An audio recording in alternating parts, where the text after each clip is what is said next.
To test a COM HF or SSB radio, we go to our test functions menu, to our communications menu, and we select SSB. This brings up the SSB test page. On the left hand side are our preset conditions, on the right hand side are in-test indications. As with all of our tests, in the bottom left hand corner we go down to the config, select the yellow config. This brings up the SSB config menu. There is a port selection, power selection and power measurement. To change the port, we just hit the little yellow button. I can change from a cable to an antenna test. Most people will use an antenna test. For the power, select dBm, millivolts or microvolts. Again, most people stick to dBm. And the power measurement that happens with the HF signal, I can do it as a peak or as an average. Peak is most common. So this is the config page that just presets the test configuration. Once it's done once, you don't need to change it unless you want to. It will memorize your selections. So exit out of that, and we're back in our test page. On the left hand side, we select the frequency. This allows you to select any HF frequency within the band. The range there is between 10 and 40 megahertz. I'm going to stick with 10. The power level, our selection menu pops up. We can go anywhere from -83 to 13 dBm. I'm going to stick with the 13 dBm maximum power, so I can just exit out and we have 13 dBm. Sideband, I can choose between the upper or lower sideband. In this case, I'm going to do a lower, and the Ident Switch. Ident allows you to choose what audio signal is sent from the ARTS to the aircraft. There are three choices: off, where there is no audio signal; tone, which is a single continuous 1 kHz tone; or code. Code is Morse code, and in our case we send the letters LSB as an audio Morse code to the aircraft. So I'm going to select code.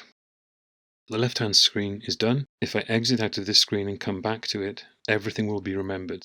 So once it's programmed, you don't really have to change it until you're ready to do another test. In the middle of the right hand side of the screen you have the RxTX. The ARTS is designed so it always starts in receive mode. It won't transmit until you switch it to transmit. So I come down and hit the start test button. The test is now running. I am now setting the ARTS to receive a HF signal at 10 MHz into the ARTS test hardware. At this point, you would tune the radio in the aircraft and push the PTT to transmit from the aircraft. When you do, you will see the audio frequency being displayed and the power. The power is only an estimate because it's an over-the-air test. We're testing antenna to antenna in this case.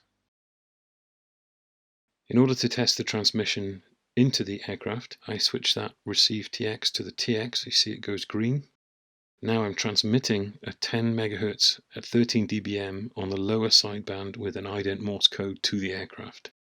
In the aircraft you would hear the LSB audio on the aircraft cockpit speaker or in the headphones. So that's how we test an HF. I can do a selectivity test by pushing the frequency display, and this pops up a frequency menu. This allows me to change the frequency in very small steps in a live mode.